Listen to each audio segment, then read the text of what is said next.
Hello and welcome back to CECC here in Atlanta. It's 2022 and it's time for Rocket League. You look very excited, Lolly. I've had to wait a day for this, all right? Like I'm getting antsy. I'm getting antsy. I'm almost like Bass in the back, but not that hype. Nothing will be as hype as that boy back there. We have a lot of Rocket League. So far, we've just played Championship Series. Right now, we get to go all the way back to the upper bracket final. We're going to start with Northwood versus University of Central Florida.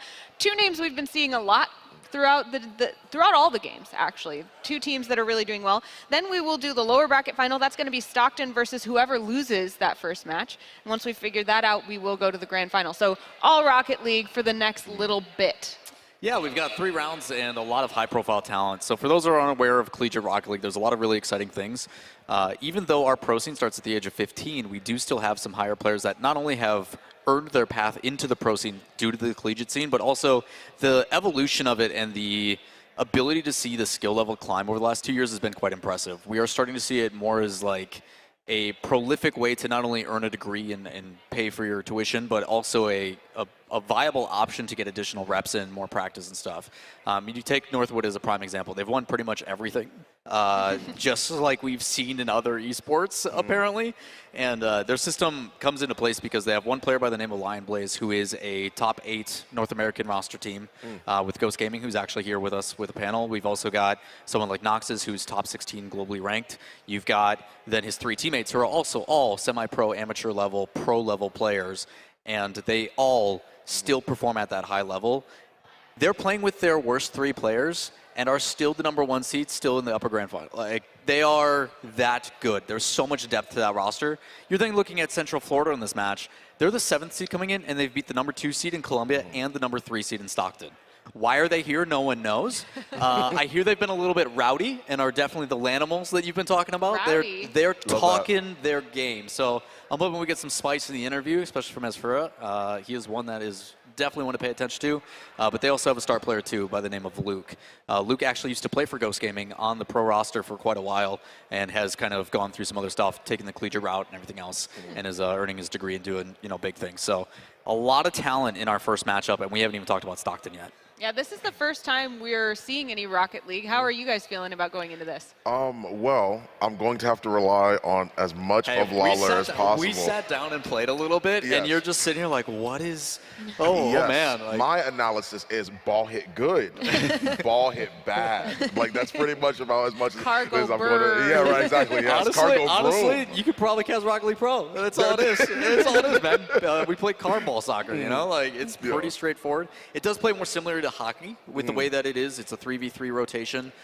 So you are seeing kind of like a line change mentality from the shifting of possession. But the beautiful thing about Rocket League is everything is provided to like a golden goal opportunity. The game doesn't end unless the ball hits the ground. So if it is only down by 1, getting to play in that 0-second time and that anticipation of like this moment that keeps building and over again, like our live events live and thrive off of it because the entire crowd just continuously goes, oh, like every second that it comes down, they count down for the final seconds. Like, the any given second of like a high prolific moment can being possible is one of the greatest reasons, and it's super accessible. Anybody can sit down and watch and understand ball go burr, ball go in net. Like it's very straightforward. So the accessibility of the game is its bread and butter, and is why a lot of collegiate programs take it as their #1. What about you, Blue? What do you like about Rocket League? My name is Blue. I'd like to yield my time to Lawler. No, seriously, Lawler. It was always like one of my bucket list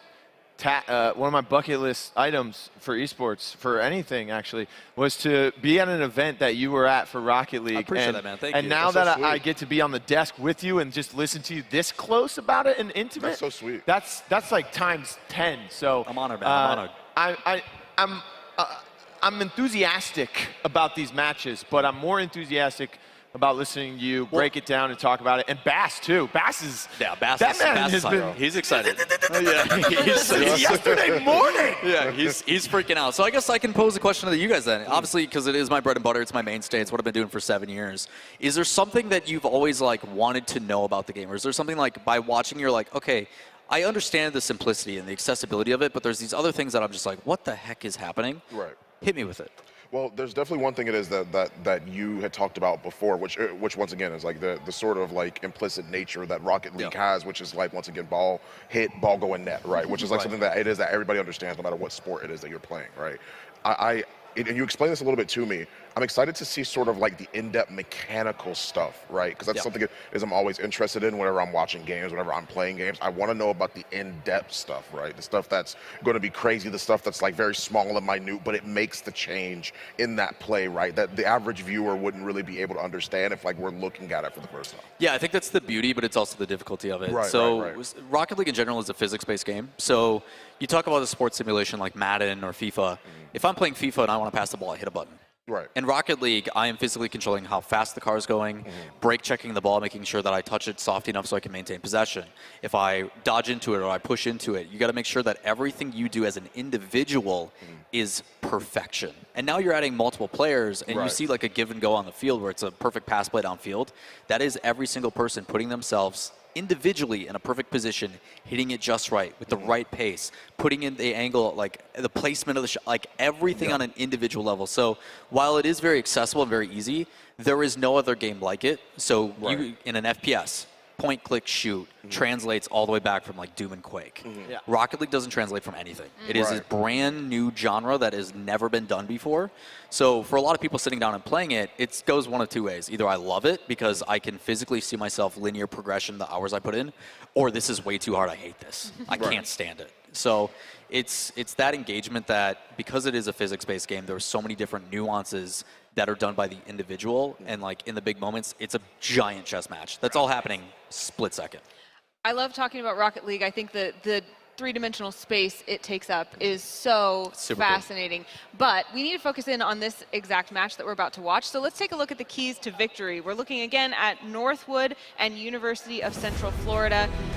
What are they going to have to do? So Rocket League in particular is a very momentum-based game, and you can see it on the first one, keeping your composure due to land. We've seen someone in particular by the name of Central Florida take that to a full degree. You're the 7th seed and you're coming in. Not only are you composed, but you're confident. You are getting in the face of the opponent. You're not afraid to go and take these risky plays, even though things are easily punished. So the composure side of things, when it does go wrong, these matches go by very, very fast, making sure that you can level out. The other side of it, too, is of some of the longer sets. We are now getting into best of 5s and best of 7s. They are grueling because Rocket League is that physics-based game, because it is so attention to detail.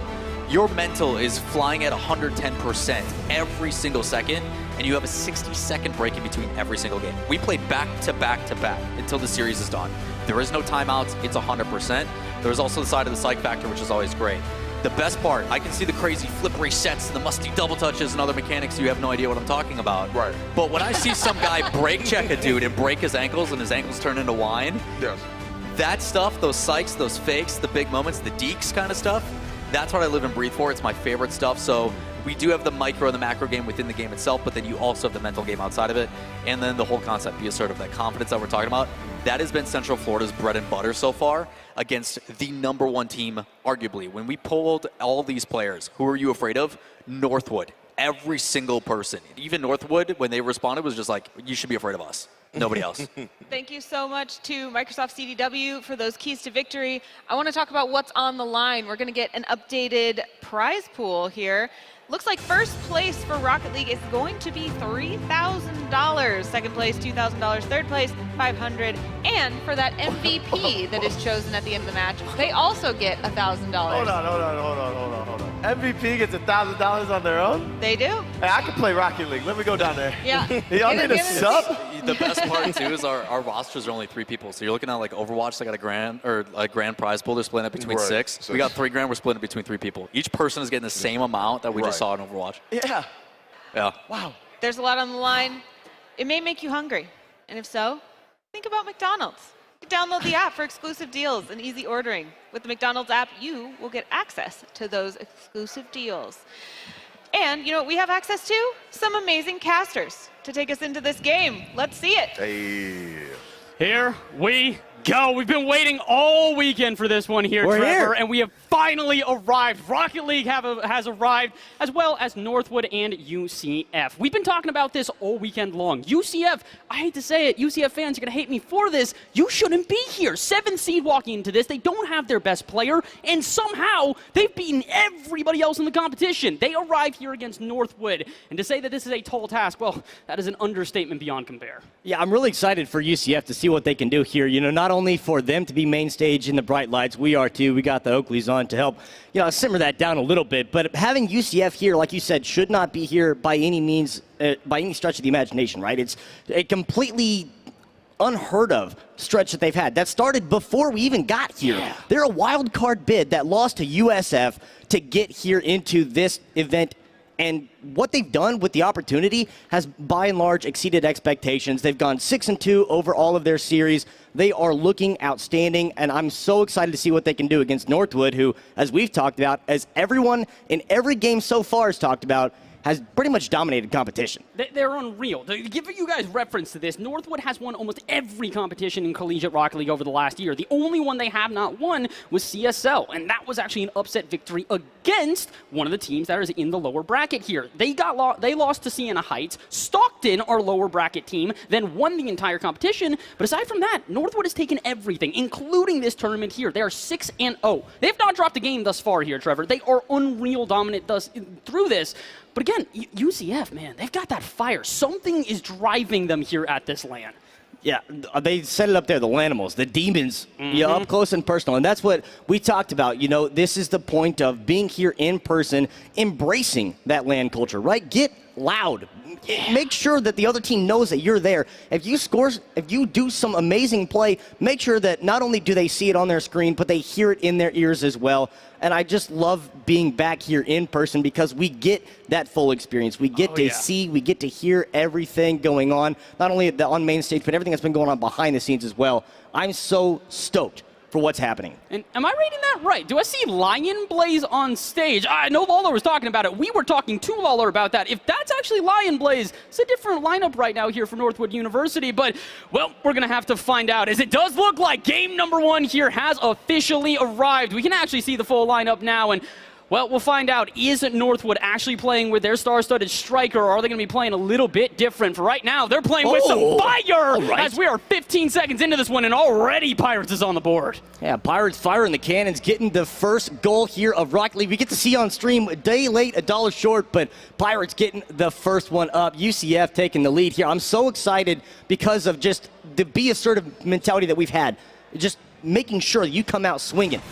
All right, well, right now it does look like we're having a bit of an issue technically, so I believe that it says up, down. Yeah, you're right. Yeah, a little bit. Northwood is in the lead right now. We're going to get that corrected real quickly, but it doesn't matter. The action will continue here, as we've got 4 minutes, 30 seconds left on the clock in this best of 5, and Luke, he's trying to stunt a little bit here. That's the flip reset that Lawler was talking about before. Those mechanics going to be on display, as both of these teams are some of the best teams, not just in Collegiate Rocket League, but in Rocket League as a whole. So right now, it does look like, though, there's a bit of pressure going up against against Northwood right now. Does look like they're going to be able to relieve it. Bit's going to take this one on the back end. Not the greatest clearance, but Luke will clear it out for now, as Furrow with a miss, though.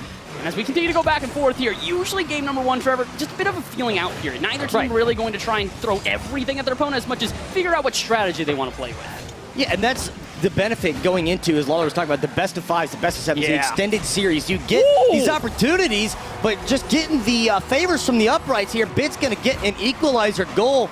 Great catch there at midfield to send it wayward of the goal. And that upright coming in clutch for that 4th teammate. Oh, it's a beautiful shot, and it's a heck of a way to try and respond to what was an early goal there out of Northwood. We got 3:49 left on the clock. Plenty of time for either one of these teams to really take this game by storm, but this is kind of what we're expecting. As much as Northwood come into this one the favorites, Trevor, UCF, they're not going to give them an easy fight. They are going to claw their way through this tooth and nail until they eventually find that final ball drop. But right now, they're actually keeping it up. It's going to send this one high into the backboard. Decent touch off the backboard. I was going to say clear it not too far, but as the Spur misses that ball, it seems like maybe the Lanimal's going to take a second to really come to life. Yeah, I got to catch your breath, regain composure. Going for attempted reset there, but will lose possession to send it back to midfield. This defense standing up pretty strong. They're doing a good job to disrupt a lot of these passing lanes here and not really letting these plays formulate. And this is, as you touched on in game one, just kind of feeling each other out, seeing what the play's going to be, seeing the styles. Great read there off the wall, but unfortunately will be challenged at 50 and losing possession. But we'll maintain down on this side of the field at least. It's just kind of going back and forth right now out of midfield here. Doesn't feel like either team's really taking a good possession as much as it's heavy touch after heavy touch. Example there is Bitz tries to clear that one out, but is intercepted by Buddy. So Northwood will continue with their offense here. Drop down pass and tries to intercept it, but not quite enough. Fur, though, he's not going to jump on this one either. Az looking a little bit nervous. I mean, listen, we were talking about how the team's been vocal. No one's been more vocal than Az Fur. I had a conversation with him this morning where he was like, this is not an upset. We have not taken any upsets. We are supposed to be here. We are supposed to win this one. And Az, you want to prove that, you got to start playing with the rest of your team here. It does feel a little bit disjointed as Northwood are starting to lock them into their own half. And that's a big bump, but Bitz, he's going to be able to recover. Not a great touch afterwards. 50-50. We'll keep it on the Northwood half. But again, this has been the difficulty. Possession plays have been far and few between. Yeah, these possessions have just been traded off back and forth the last 60 seconds or so, and waiting now to see kind of what the next development's going to be, right? You've got the taste of what this game's going to play out like. We've traded a goal each in that first minute and a half and some change. Now it's a point of who's going to find the play, who's going to find the passing lane, win the challenge, or force the other team to make a mistake. That is the biggest thing, is not necessarily these teams making mistakes, but realizing when a mistake is made and being able to capitalize on said. It's huge. It's one of the biggest things in Rocket League is being able to recognize the vulnerabilities of your opponents and adapting as that continues here. We talk about it a lot. It's not the first mistake, it's the mistakes after that become a problem. And, well, speaking of mistakes there, the shot a little bit off target, but it's okay because we're going the other way, and it does look like Luke is prepared on defense. Decent 50-50 in the corner. Buddy will win the next one, though, and send it to the backboard where Az Fur is waiting. He should have a flip in his bag. He does indeed as he receives it off the ceiling, but it's not going to get much further than this corner here. Northwood really putting on the pressure right now, as it really does feel like the further we get into this one, UCF, I don't want to say that they're panicking, but it does feel like they aren't really putting plays together as much as just trying to clear the ball to open space. Yeah, playing a lot more reactive to the situation as to where the ball is on the pitch, and, you know, trying to find something to put together without really putting a lot of thought into it. And, you know, as they were talking about a physics-based game, there is so much that you have to put together to be able to formulate a play. And I think on both sides really interrupting enough that, but there you start to see momentum shifting where Northwood maintaining longer possessions, just creating this pressure on this side of the field where even winning these 50s, they lose possession of the ball.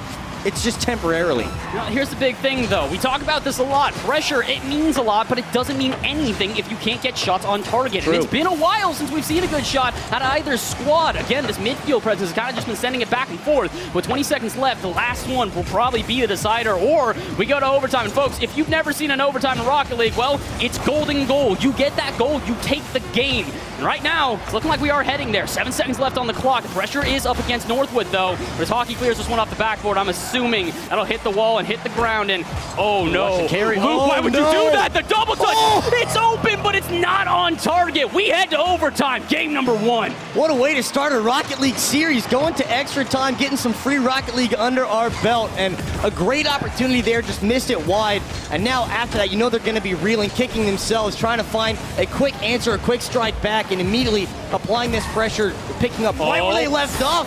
Had the chance there, but great denial by Bitz. That was a really big play, but the pressure is not over yet. We've been talking about this. Northwood getting further and further with their possession plays, but that's not going to be enough. 50-50 out of the corner here. Luke's going to keep the pressure on, try and clear that one out, but as Hockey sends one to the ceiling, it might be a pre-flip into the ball. That would have been something special had they been able to manage it, but unfortunately, Northwood are going to come up short so far. 40 seconds into overtime here. Maybe now we can see a breakaway play from UCF, but as Hockey intercepts, it's not going to happen. He's also causing chaos in front of the net, and he will backflip to end this overtime. 46 seconds in, Northwood take the first game. The backflip for style, it's about sending a message. You don't have to do it clean, but you do it crisp, and Hockey putting that one in the net, giving them the 1-game advantage. Northwood, as we'd expected, still winning. They have yet to drop the game. They squeaked that one out in overtime, so it almost happened. UCF almost did it. There's a few areas where they need to improve on, you know, relieving some of that pressure, finding those outs to get out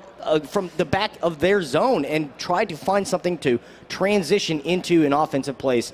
where they just couldn't do that for that last half of the game. It feels like a lot of these heavy touches that we've been talking about the entire time are not necessarily without reason, but they're without force. When you're going to have a heavy touch like that, when you're trying to clear it off your half, put it to open space. Do not try and put it to a defender, and really take your time with those touches. It feels like the team's a little bit panicked right now, but here's the good thing. It's only game number 1, and even if they do lose this series, which is a long way away, they've still got that lower bracket as well. But I don't think UCF are trying to head there. I don't think they plan to head there at this point here. And as we look at the replays here, brought to you by Microsoft and CDW, you can really see the pressure was on at the end here. No one on the line really able to make a correct touch. Right. Hockey, he takes full advantage of it. Bitts had a great denial there 20 seconds prior too, but then after that, it's just kind of, okay, deep breath, regain composure, and realize that the attack is still going. You have to get back into the rotations, put yourself in a position where you can still stand up defensively. And like Lawler was saying, this is a point now where game 1 of 5, there's a long series left, but you still have to maintain because this is a quick, virtually immediate turnaround. Okay, put that game behind you. Now we're on to game 2. This is still a fresh series in your mind. Yeah, this is one of these things where it's why I love Rocket League so much. We were talking about this earlier today when we were back in the green room. We've seen games where a team gets absolutely decimated. It's 8-2. They're just being absolutely throttled the entire time. And then all of a sudden, you get that 1-minute break in between, and now they 3-0 sweep the other team the other way. It's a really weird game. The volatility in Rocket League, the momentum in Rocket League does not make a lot of sense unless you've watched a lot of it, but I can guarantee to you watching at home or here in the arena, it's going to only further the excitement, as it does look like we're going to take a break from said excitement. Looks like we're having a bit of technical difficulties, so we're going to pause this and make sure, or maybe not a break entirely, we're just going to watch as Luke running the shades? All right, Luke, I like it. Stunting out here. I see you.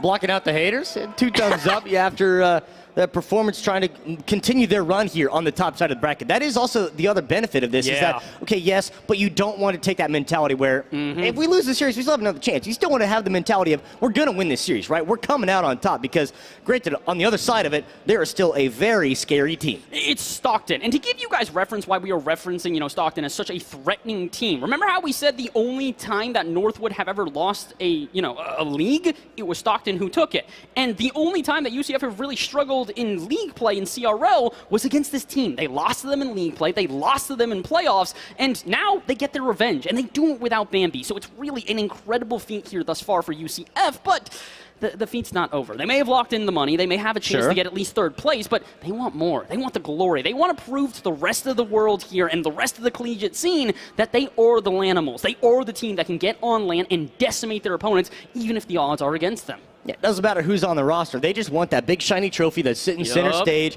They want to walk away with, the money's cool too, but how many people could say they got a big trophy in their case? I don't have a trophy case, but if I did, that'd be front and center right there. Oh, yeah. It's beautiful. It's a huge trophy, and I know it's a huge honor for these teams, and that player in particular. Remember, I've been talking about somebody, saying, hey, I've been chatting a lot, talking about, how good he is at this game and how ready he is. That is as for that player right there, and that is the trophy that we've been talking about. Look at it, Trevor. Those are so cool. So nice. The shine, the polish. Whoever shined that needs a raise for sure because those are crystal clean. I mean, that is just pretty. That's right around the corner. I could just run out stage and take that and run. I mean, honestly, I'm kind of thinking about it right now. But you know what? Let's think about the game instead. Game number 2 is underway here. It is going to be UCF versus Northwood yet again. And the pressure is really going to be on against UCF, but apparently they do not care. 6 seconds into this one, Luke will find the first strike. That is all it takes off the kickoff, and that is the point that we have touched on, of being assertive, getting your name right there, right now. Starting this game off with a message being sent, a ball to the back of the net, getting that first goal that fast, really dictating the tone and the pacing of this game. Now they just got to follow it up and continue to apply this pressure. We got to see if right now they can keep this up, though. Again, they found an early goal last time, but weren't really able to do much with it. So this is going to be a very different game for them here. They really do need to try and hold on to this possession a little bit more thoroughly, and I think that they're doing that right now. They're definitely diving into the ball, putting the pressure against Northwood, but someone's got to be there on the backboard. Buddy gets a free clear, and Pirates gets a free follow-up. So what happened? UCF, you were keeping up the pressure. You're doing a good job at making Northwood uncomfortable, and then oh boy, that happens on the back end here. Bitts will come through to the rescue for his team, but it doesn't seem like the nerves are completely gone here, Trev. Not quite. Just got a little shimmy shake and we'll be good to go after this. 60 seconds here into this second game, and now the pressure's going back the other way where Northwood is picking up after a good clear here, but will be caught at midfield. A great attack we saw from UCF, almost threaded the needle, but yeah, the misnomers on the other end, just a couple of mistakes, a couple little misinputs, and all of a sudden you find Northwood on the other side almost getting a shot off, but good deflection, good stand on the line. And it does look like the defense is definitely starting to start up here and get a little bit stronger on both sides. Usually Rocket League is a game that is very all around. If you have a defense that can't stand up to the offense, or you have an offense that can't stand up to the defense, you're not going to be able to win it. You really have to be careful. And Baki, you got to be careful as well, my friend. That is not a touch you need to make. A little bit of colliding there out of midfield, and it's going to be the end of the Northwood offense, or so I thought. Pirates going to send one to the backboard. Buddy's up for it, and he will slam it home. Redirect through the air, and there we go. Northwood will tie us up. A great read there. As soon as you thought the attack was done, Pirates sent it up, and Buddy came in with the dunk from midfield jump. The pre-jump was there, was ready. Great read there from that side, and just being able to get the goal back.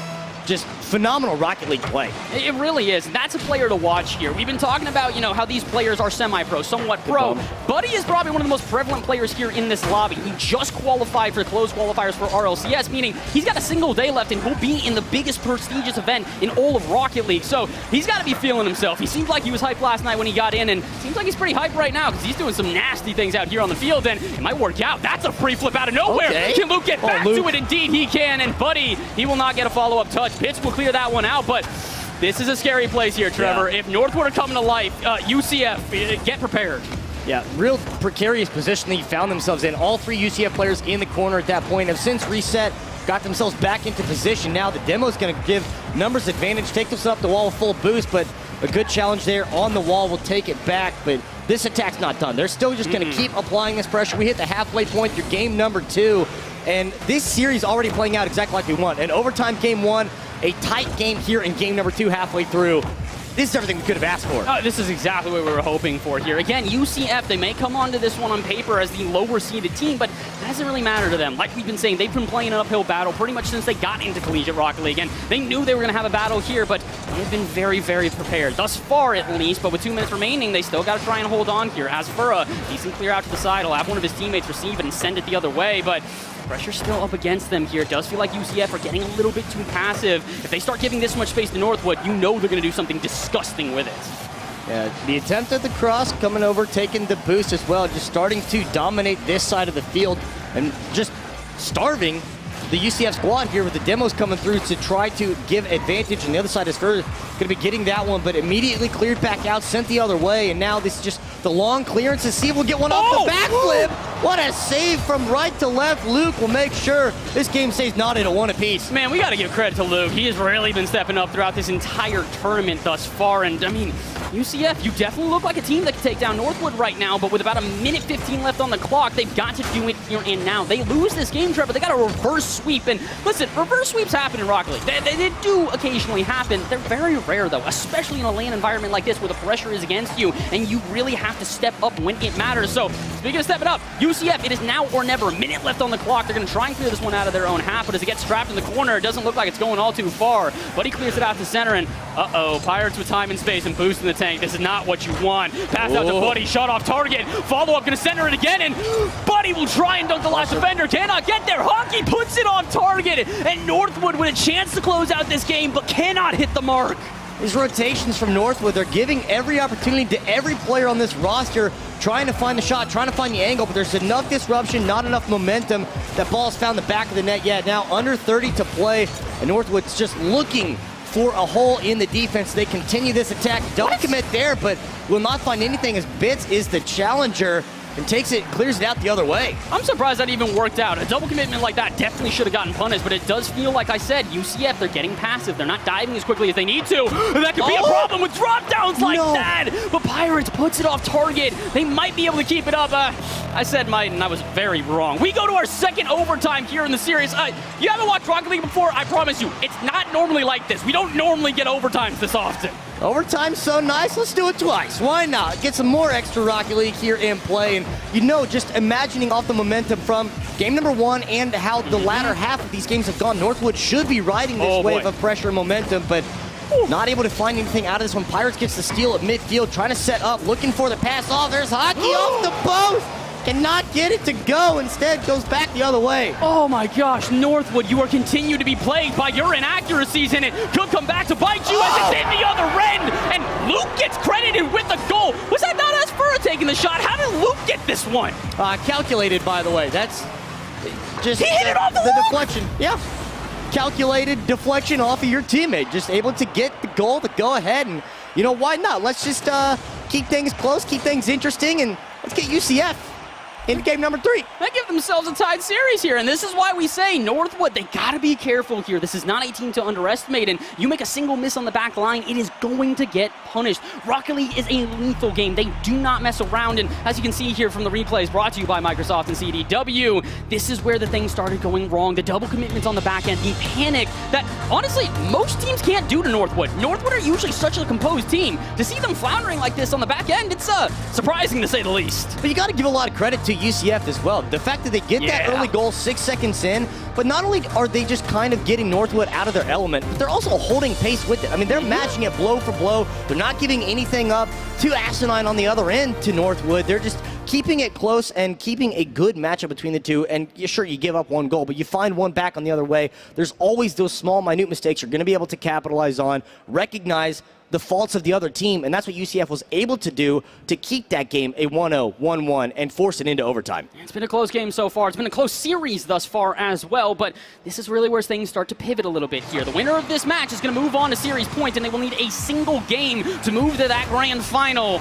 And oh boy, do you want to try and get to that grand final through the upper bracket? Because if you could lose this one, Stockton's waiting in the wings. And Stockton, apparently they're a little bit mad that they even lost to UCF. So as we get into game number 3 here, it's a big game for UCF in particular. They need to prove themselves, and they need to play carefully on defense. They're almost dismantled by the offense of Northwood. But wait a minute, where's the defense on the other end? Touch off the backboard. Luke is trying to link up with Bits, but it will not be enough. And we jump into this game with, I'd say, a little bit of chaos on both ends. Yeah, just a little bit. Putting the floor to the pedal, not really a whole lot of a plan going on, but you just trust the process that there is a plan somewhere in this. Eventually it'll formulate and will come to fruition, but for the time being, hit the ball, kind of like Fawn was saying, just hit ball good and something good will happen. Yeah, usually it'll do something, you know, decently. If you're able to play a little bit carefully, I would say, though, because we have seen that sort of hit ball mentality out of UCF before, just clearing the ball into open space, and then eventually you would find a Northwood defender who would intercept.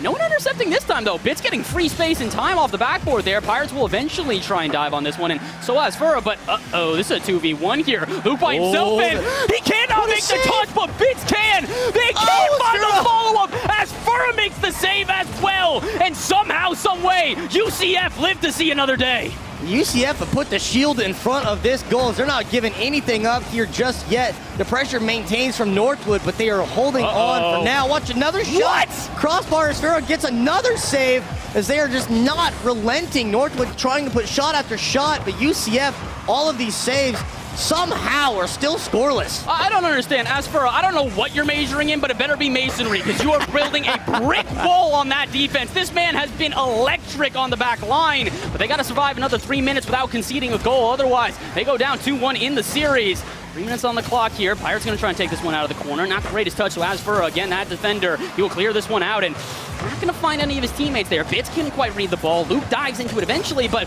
diving a second time, that's a bit risky. As Furra has to try and play this one out at midfield, and again, this is where I'm saying UCF, it does feel like the panic's a little bit there. They're definitely more advantageous. I appreciate that, but they do need to play very carefully here. They are teetering on a line. If they make a big mistake, it's going to cost them. They ride a huge wave of momentum. They gather all of this pressure that they apply very quickly, and then it's just like a rocket engine. It burns out real fast, and Northwood just has that constant sustained pressure that they're able to answer back, and this is what we see here just constantly on this side of the pitch, trying to find their shots. They've had more quantity and more efficient shots here, but they just got to find one to sneak by. But as Furrows, we're talking about on the defensive end, put something through on the offensive side. All right, apparently this man has been lifting. He's been bragging about it on Twitter, and now he's going to prove it as he slams one into the right-hand side. And all of a sudden, we're seeing ourselves in a little bit of a precarious position again. It does feel like now UCF have the momentum in their favor, and Northwood, a team that's proven they can play from behind, now need to do exactly that. 2:15 left on the clock. They're going to march straight on into an offense here, and the demo going to cause a bit of confusion, especially with a pinch like that. But he can't read it, though, and it's not going to be enough as Northwood, I think they're starting to get a little bit, I'm not going to say frazzled by UCF, but they definitely don't look as comfortable as they did before. Yeah, just not quite holding the same game plan that they had, not quite fully composed, just trying to find their answer to break through this defensive wall. It might be something so simple as a chip, but again, the defense stands tall and will not allow the goal to go through. Under 2 to play. UCF holds the lead. I'm so sick. Oh, no. Oh, boy, I'm terrified for everybody. I was going to say I'm terrified for Northwood here. The inaccuracy has plagued them throughout this series. But also, UCF, you played such a good defense. Please don't crumble now with 1:30 left on the clock. Fitz is not going to do so. He'll try and take this one out to midfield. Throw it out to Luke, who can only get a 50-50, though. And again, as for he's been solid on the line thus far, he will do it again as he clears one out to the side. Pirates, though, throws it center. Hockey can't make a touch. And now we're starting to see Northwood. I'm going to say they're getting a little bit desperate here. They're sending the house, and it's not paying off. They need to send everything at their opponents if they do not want to go down 2-1 in the series. And, that might be enough. That is not an open. Who even was that? Where did they come from? From downtown. You know you bet on the house. The house always wins, but they still are finding these angles to put the shots on, but the defense of UCF is sending a message here in game number 3 to try to go to series points. Under a minute to play, they hold on to this 1-goal lead and now try to potentially find an angle to make it 2, but the rotation's going back. It's for getting some boost, and this will be at least a pause on this. Buddy takes a shot, will nose it up over the top of the net, and now they just got to make sure this ball does not cross that line. Oh boy, this is an intense 30 seconds here. At this point, you really have to wonder, what are Northwood thinking here? They did not even expect to go down in the series. They didn't expect to drop a game. They haven't thus far, but now they find themselves potentially dropping their second one here. 20 seconds to go. The pressure's still against Northwood here. Bitt's going to throw this one center, and Hockey, he will try and clear that one out. He'll actually find his teammate, and it's a miss off the backboard, but they do intercept, and Northwood, they're going to have to try yet again here. The pressure is on. The touch off the backboard will clear it out to Bits, but he clears it to his own side. I think he's trying to keep possession here, but there's a lot of Northwood players lurking, but there's Asfura to save the day and send UCF, the underdogs, up 2-1 on the series.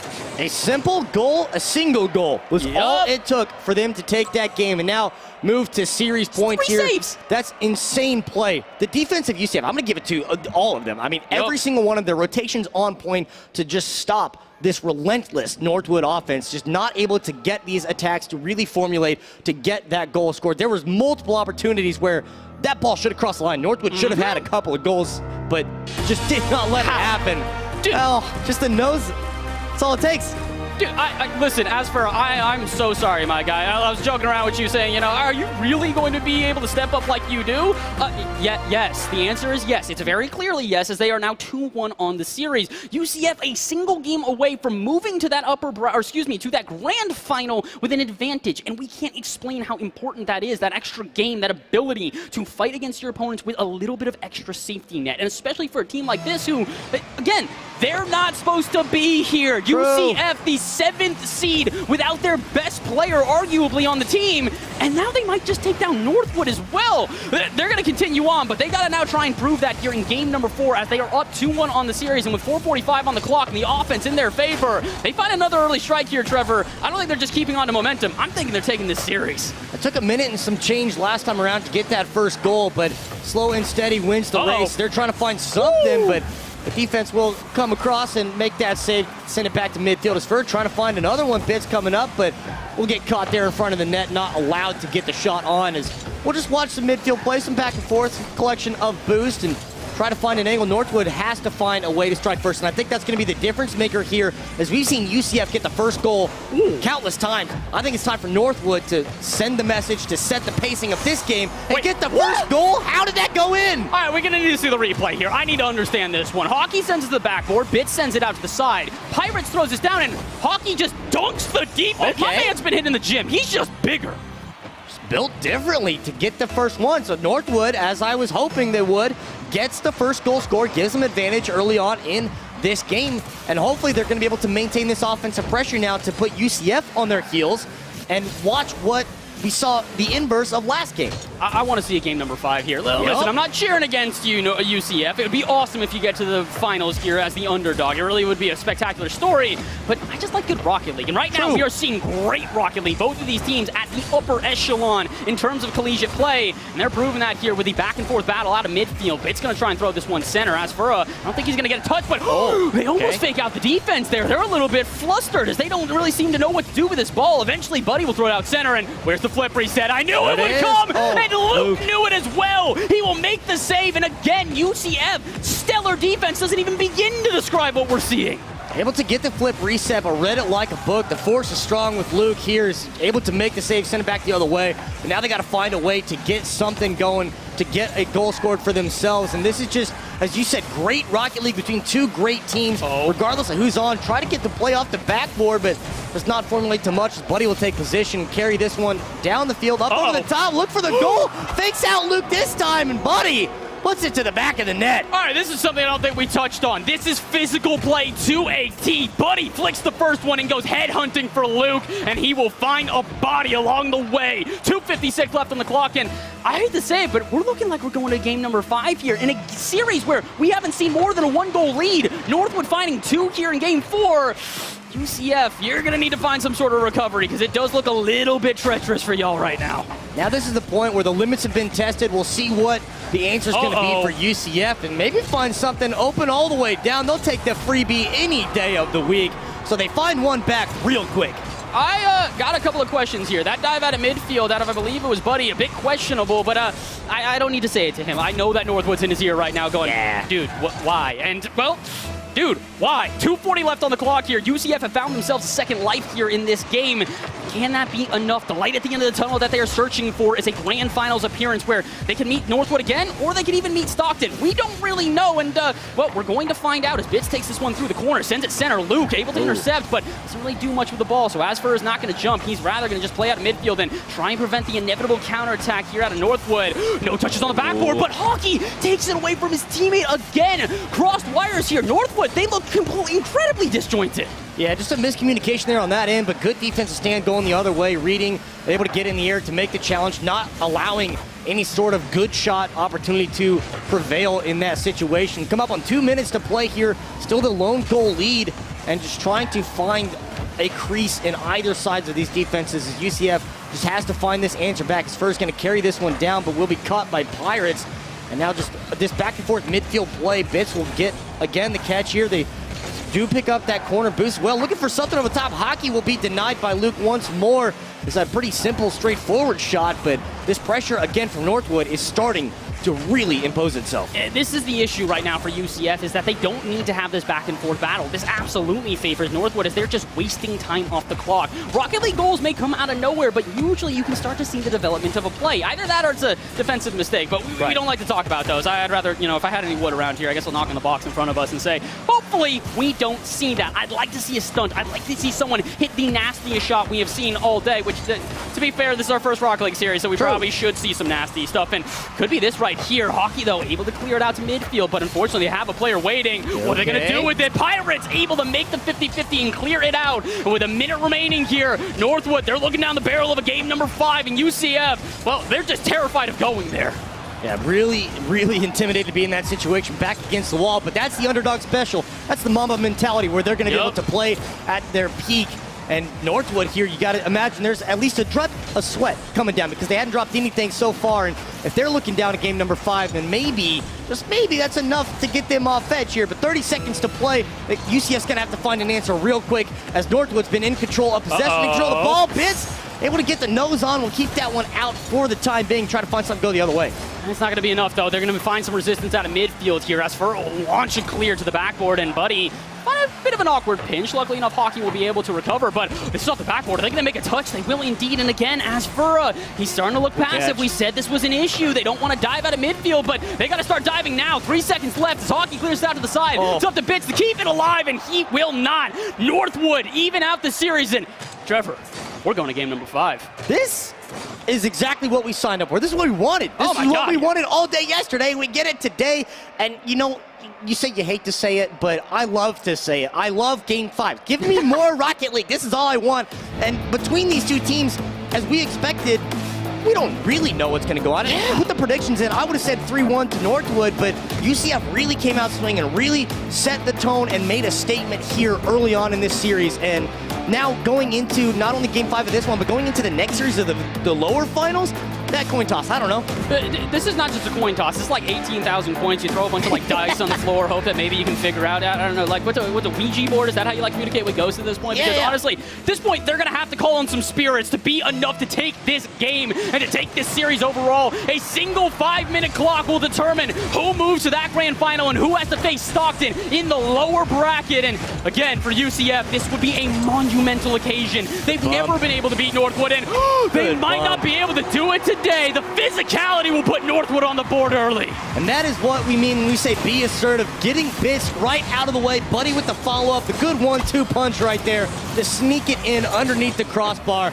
That is just textbook attack. Getting two players lined up like that to make sure you pave the way. And the crazy thing is now that's their second physical goal here. So if they've found a way through this UCF defense, not being the physicality, the rough play here, you know, getting a little bit involved with the picks and the mud.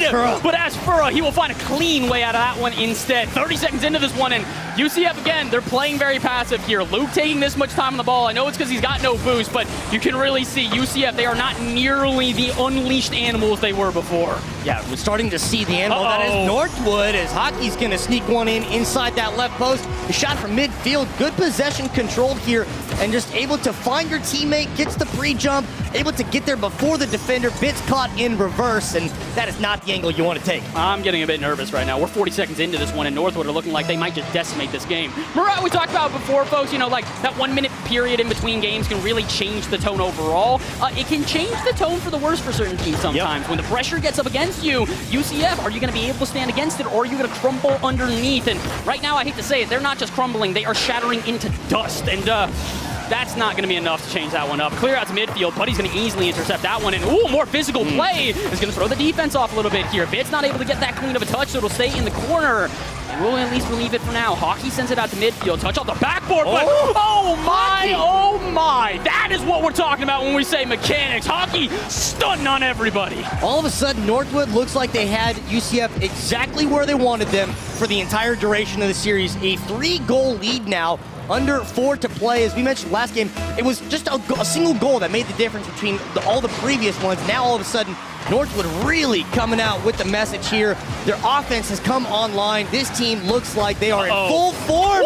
As why not add another one? Buddy puts the 4th one on the board. I'm really getting not just nervous at this point, I'm starting to get ready for the lower final here because 4-0, that is not just an I'm not going to say impossible. I don't want to say impossible, but improbable. Improbable is probably the best way to put it here. As UCF, they haven't made a comeback in the series thus far. Every time that they've been able to take a game, it's been 2-1, where they were at that 1-1 scoreline for so long. They tried to do it in the last game. They were down 2-0 and eventually got a goal on the board, but what about 4? 3:30 left on the clock. It's possible, but it's going to be difficult. But maybe a goal here can change that up. But as Furra sends one to the backboard, can't quite read the pass, and all of a sudden Northwood, they launch up yet another offense. Try to find their angle. Hockey in possession in the air over the top, looking for the teammates to catch the rebound, but not quite there, not quite enough boost, and didn't get the jump up in time. But this midfield challenges is where we've really seen Northwood maintain their control, maintain possession, as they've kept the ball going towards this side of the field, then to look for their passes. Great challenge there to make sure it doesn't get the clearance. And this is, at this point, as we mentioned in Game 3, reactive play from UCF. They're just scrambling to get a touch on the ball just to get it out of their defensive zone. It does feel like the panic is starting to set in here, and this is what we were scared about. It's the difference between the two teams. Well, oh boy, I was going to say, UCF may have some experience on land. Northwood has experience winning. They just don't lose, and they're proving that yet again here. 5-0 as double commit off the backboard. Yeah, that's not going to work here at this level.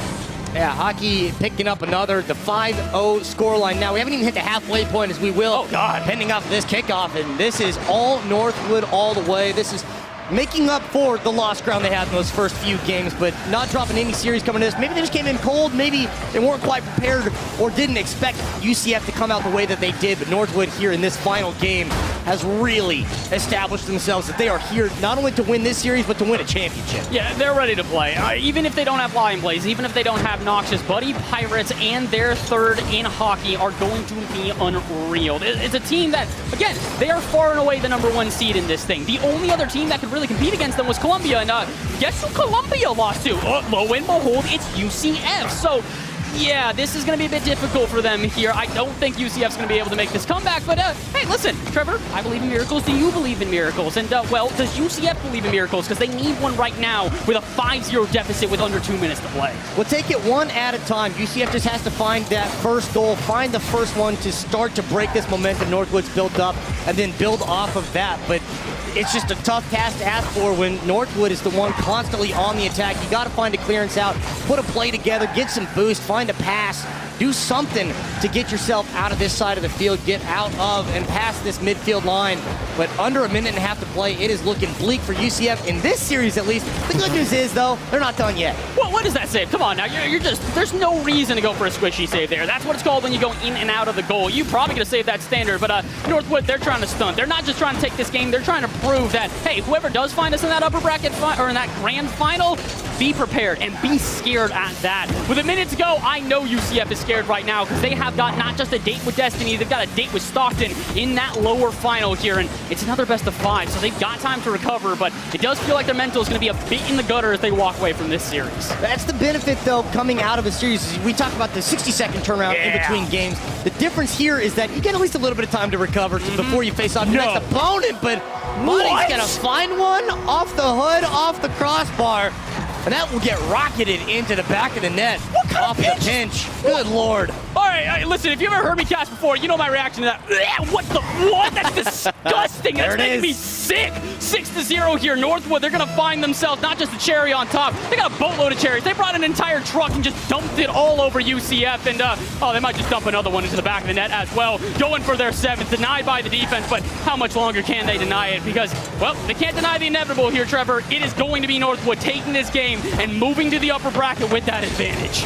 Yeah, it just, with the statement victory as well. I mean, 6-0, putting up this many goals is just unexpected initially. And the fact that you can do it against a team that's played as well as UCF has here on land, I mean, this is just really not only winning a series, but sending a statement to the team you're playing against, to anyone else you potentially would play against, because it's not just the people here at the land, it's any other team you're going to play in the collegiate scene. And Northwood here still with an exclamation point showing they are on top. Yeah, this is one of the biggest collegiate lands for Rocket League in history. And not only that, but it's really going to be one that people going to CRL are going to be looking at this for results. And the results here are Northwood not only take the victory in game number 5, they shut out UCF. That is the big one for me here. It's not just the fact that they take such a dominant victory, it's that they do it without giving up a goal. Shutting down an offense is not easy, but the fact that they managed to do it, we watched such stout defensive play in those earlier games, and all of a sudden, the defense just slowly crumbling apart, just chipping away one at a time. You watch the mental boom go with it, as it just all of a sudden, everything crumbles, it all falls apart. There's not enough super glue in the world to put that back together, and a 6-0 victory for Northwood to move them on to the grand finals. Not only do they move on to the grand finals, they get a game advantage in that one, but now we talk about what's going to happen on the other side of this one. You know, congratulations to Northwood for this dominating victory. But now we get to see a rematch that has already happened at this event. Not just this event, it's happened many times in Collegiate Rocket League past. And as we look back upon the replays here brought to you by Microsoft and CDW, you can see that this was a series initially very close, back and forth, the two teams exchanging blows on either end. But as we got further into this one, you could really see Northwood just run away with this game.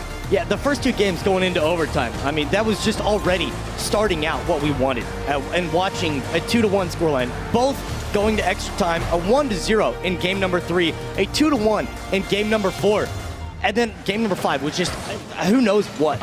There is always an asterisk, an anomaly in a series, and that was the game that somehow not only was it the anomaly out of it, but also the one that sends Northwood on. It's crazy to think that this is how they move through here. They don't just have momentum on their side, they've got everything on their side. I don't have enough descriptors to explain how dominant of a victory that was, but here's the thing. We don't need to necessarily get all the descriptors here. This is why we also have a desk that can help us out as well. So I think that we might be able to throw that back over to them and see what their thoughts are, as this looks like the replays are about to end up here. And again, you've seen the replays. You know how dominant this was. Let's hear if maybe some other people have some thoughts about said domination.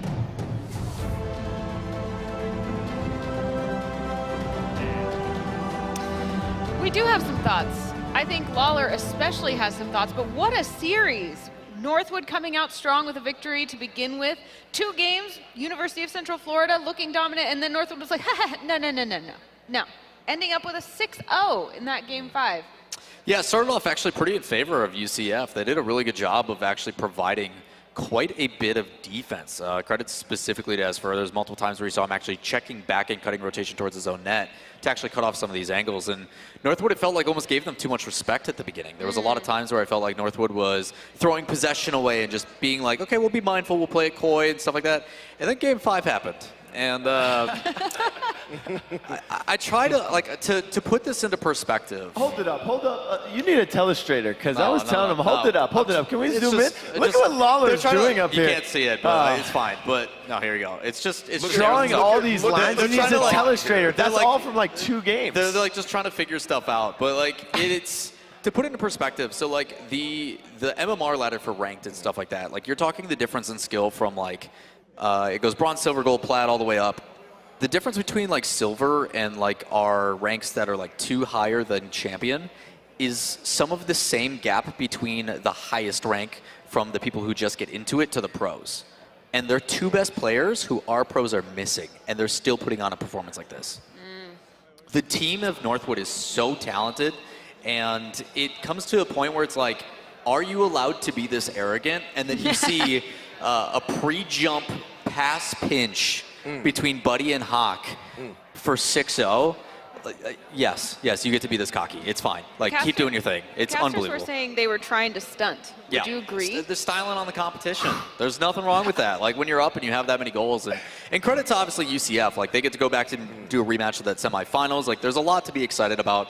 Defense looked pretty solid. I think the hardest thing that they struggle with is, while efficiency, 1,000% is on their side, they spent, like, 4 minutes in their own half, and then they would go break out once, get a shot. It's a perfect infield pass. Esfer puts it top right, slots it, and it's like, okay, we're good. But they got to find a way to sustain that. Northwood is doing a phenomenal job of finding ways to clear the ball and get the possession out of their own half.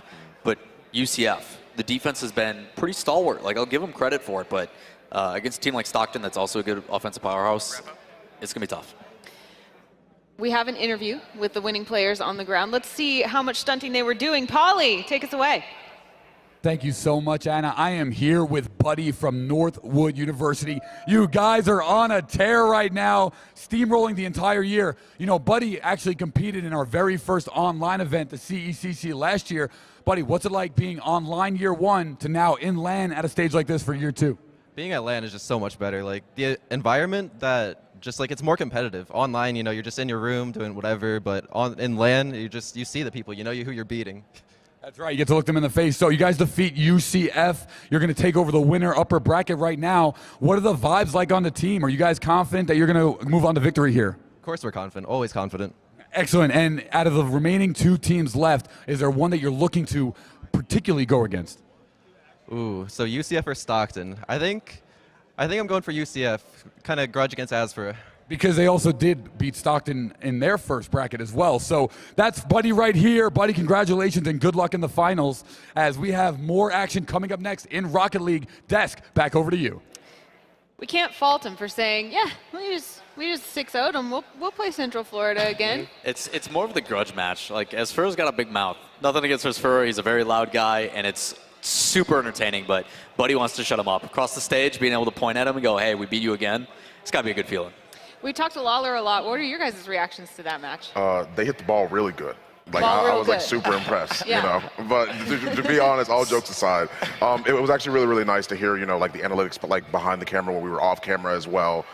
Learned definitely a lot of terminology as well, and seeing like the natural flow and progression of the game was super, super sick. Like, it started to become like recognizable as things were being explained to me by Lawler as well, like understanding like what a pinch is, like what they're doing, how they're setting things up, and being able to recognize that too is like something that's top notch. Like, I'm really happy I was able to see that actually. I mean, UCF played a great matchup versus them, but I think they have 3 problems, and that's really what it came down to. One was, you know, like those casters were saying, a beautiful analogy, the Knights were holding the shield strong up against that goal, but eventually it just started to kink. I mean, knock after knock after knock, shot after shot after shot. Eventually something's going to go in. I even mentioned that on the desk while we were watching it and enjoying those games. I said, you know, they're playing really good defense, but that's because they have to play defense a lot. And when they did play offense, they made the most of their opportunities. The problem is that, or from what I can see watching this, is that they cannot handle games that are really large in score margin, right? Like when it started to get to 2-0 within 40 seconds, then 3, then 4-0, then 5-0, and then 6-0, it was the weight was just on their shoulders, pushing down on them, and they were just getting buried into the ground. Because if you go back into their matchup where they beat UT Arlington, who beat Columbia, right, the 2 seed, and then they beat UT Arlington, which was a top 5 team coming into this. Game 2 went into a 3-minute overtime, and they were able to win that one. They went into overtime 2 times here in the first 2 games. They were able to win one of those. And then against UT Arlington as well, game 3, in the best of 3, was a 1-0 game. Just like 5 minutes of 1-0. And I think they have a much better success rate in those closer games. And I think that's what UCF's going to have to do. If they can pull out this win against the number 2 Stockton, and they come back and they have to go against this Northwood team once again, then they're going to have to keep it as close as possible. It's going to be tough because of the 7th seed. I mean, we've been harping on this all weekend. It's land, it's a different environment. Doesn't matter what your seeding is coming into this. In Valorant, we saw West Virginia come out of nowhere, and they made it to the semifinals. Unfortunately, they didn't make it to the grand finals. More on that later. But, I mean, we saw it in Smash. We saw a team come out of nowhere. They made it pretty far. Boise State in Overwatch almost made it to the finals. So shout out to them. It's anybody's game once you're playing on land. UCF can do this. Yeah, our casters actually were saying about University of Central Florida, they should not be here in the winter bracket, finals. But I guess it falls to them to prove whether they should be in the grand finals still, as they will go up against Stockton next. I wonder what they are feeling right now. I hope that they get their minds right and are ready for that next match. Something else, have you ever wondered what it's like to be a U.S. Airman? Command the Stack uses augmented reality on your mobile device to turn your living room into a mobile command center. Command the Stack is available in the App Store. And you know what's available right here, right now? Paulie standing with Sergeant Rivera of the U.S. Air Force with an interview. Thank you so much, Anna. I am here with one of our sponsors, Sergeant Ivan Rivera from the U.S. Air Force. Let's make some noise right now. Excellent. Welcome, Sergeant Rivera. So please tell everyone, are you a gamer yourself? Yes, definitely. I'm a video gamer myself. What games do you like to play when you're home, not on duty? Well, I know my wife loves this to hear this conversation too. By the way, happy Mother's Day to all the mothers out there and everybody at home. Thank you for the support for all these players, right? I would like to say that I play Call of Duty, I play League of Legends, I play Rocket League. Okay. This is amazing seeing these players and their tactics and everything that they're doing. I mean, this is out of the zone. I mean, it's incredible. Really, really appreciate to be out here with you guys. Thank you. Absolutely, Mr. Rivera. It's a beautiful, Sergeant, to have you here. We have also the virtual reality truck outside, which has been pretty popular attraction for the outside here. What's it like being at the Collegiate Esports Commissioners Cup? This is the very first one ever on land. You're a part of history just by attending. How does that feel? It feels fantastic. I mean, all of these players and seeing, you know, like I said, you know, they're in college, they're having their studies and stuff like that, and it is a great opportunity that the Air Force itself, you know, present ourselves in the ground and be part of this event. You know, go check us out. Yes. Check the virtual reality out there, see what is actually you know, on the actual jet seat, and control the boom operator or be on an F-35, you know, shooting targets and stuff like that is absolutely incredible. So. All right, well, if you want to be just like Sergeant Rivera, make sure to go head out to the outside activation, that U.S. Air Force virtual reality booth. Mr. Rivera, thank you so much for being here. We are absolutely thrilled to have you, and thank you so much for your service. I appreciate it. Thank you so much. Have a wonderful day. All right, desk, back up to you guys. We'll see you soon. I wish we could go out there. So you're going to have to do it for us. Yeah, we're willingly outside? enslaved to this desk. Yeah, there's a race car simulator. There's like a race car. You sit in the race car seat. Stop. It sounds fun, and I want to do it. But That's all right. They're out there to experience it for us. Yeah. And I love the shout out from Sergeant Rivera to moms. Again, it is Mother's Day. If you haven't called your mom, do it. Hi, Mom. I miss you. Do you guys have anything you want to say to your moms real fast? I mean, yeah, we have the air. It's clip time for our moms. Yeah. Fawn, you can go first. Mom, without you, I wouldn't be here. Because I know it means a lot to you. Yeah. So my mother actually passed recently, about like a year or two ago. But I have she had 3 sisters, so they all raised me, pretty much. So hello, everybody. I know you all are watching. I literally know you are. I literally saw you like already having the stream up before when I came to go see them and everything like that. So hello. I hope you guys are doing well. Take care of Jade, our very small dog. So The pictures are so cute. Happy Mother's Day to my mother. She actually is probably not watching because it's Mother's Day, so she's probably got a glass of wine, and she's just probably watching TV with my stepfather, her husband. So they're probably having a great time in her new house on her new patio. So she's just chilling. Hopefully it's a beautiful day up there in Cleveland. So happy Mother's Day to her. I'll clip this and send it to her, and she'll put it on Reddit, which she recently discovered. Oh, wow. Your mom's Redditing. Yeah, so we didn't have internet growing up. She didn't believe in it. She didn't like it. She hates technology. I got her a tablet, and she hasn't gotten off of it since. And yeah, so that's my mom's new life. Does your mom watch, Lawler? Yeah, she supports pretty heavily, and it's something that I've been very lucky to have. We talk about these events in general, and it's always nice to see the families and the members behind the scenes really get involved. So, yeah, without my parents being able to say, yeah, follow your passions, follow your dreams, I can honestly say I wouldn't be here. Mm-hmm.